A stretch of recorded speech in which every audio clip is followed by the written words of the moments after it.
The head of this committee wants the archives for unredacted Biden emails involving Hunter and Ukraine. And House Oversight Committee Chairman James Comer on Thursday requested that the National Archives and Records Administration provide unredacted documents and communications from President Biden's time as vice president as part of the panel's probe into the president's son, Hunter Biden.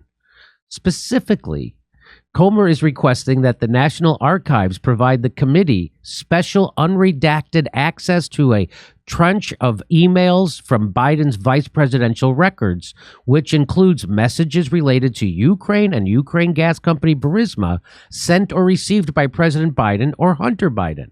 Now, Burisma is that company that was being investigated, and then Then Hunter Biden got a job on their board for $83,000 a month, and he didn't have to do anything. And then President Biden fired the investigator investigating this company, Burisma, that Hunter Biden had gotten a job on their board. Okay, so you got that?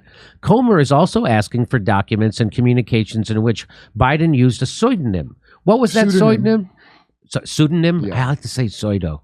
I know. I know. So a pseudonym that includes Hunter Biden or his business partners Eric Sherwin and Devon Archer, and all drafts of the speech that Biden delivered to the Ukrainian legislature in December 2015.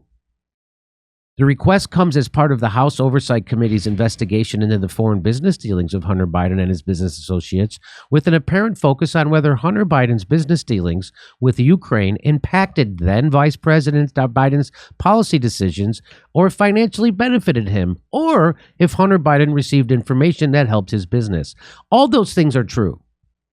They did all of those things. Okay. Joe Biden has stated that there was an absolute wall between his family's foreign business schemes and his duties as vice president. So when we know he was lying when he did that, we know Joe Biden's the biggest liar in the country, and he's bigger liar than Trump. I know that's hard to believe. How else would he be rich from all his great work? I know. But evidence reveals that access was wide open for his family's influence peddling. We already have evidence of then Vice President Biden speaking, dining, and having coffee with his son's foreign business associates. We already know that Hunter Biden and his associates were informed of then Vice President Biden's official government duties in countries where they had a financial interest, like Ukraine. The National Archives must provide these unredacted records to further our investigation into the Biden's family's corruption. The White House has previously said that the president was never in business with his son. That's a lie.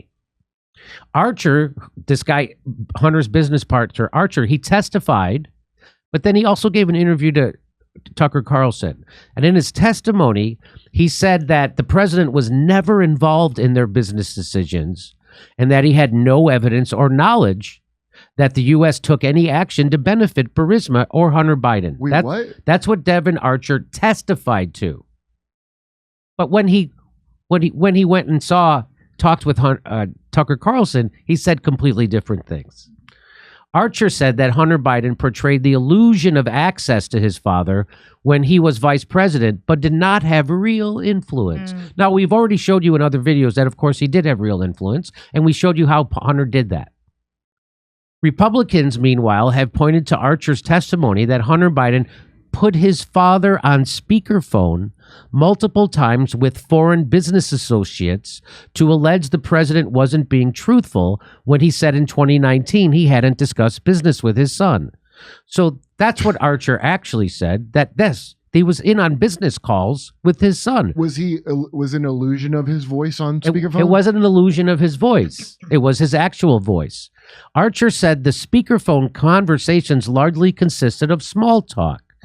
In the letter to the National Archives, Comer specifically points to a redacted email from May 27, 2016, with Biden's daily schedule sent to Robert I. Peters at a government website email address. And it was sent to Hunter Biden, saying that the committee has identified Robert L. Peters as a pseudonym. Pseudonym. I keep saying it. A pseudonym for the then vice president. Robert L. Peters. So that and do you remember? Didn't his daughter in their diary? Didn't they call him Peter? Somebody Peter the pedo Peter or Pedo the pedo? You remember this? Yes. I So don't remember that's- why. So this is his alias. Where you shower with a girl one time. You it's your shower with your daughter one time.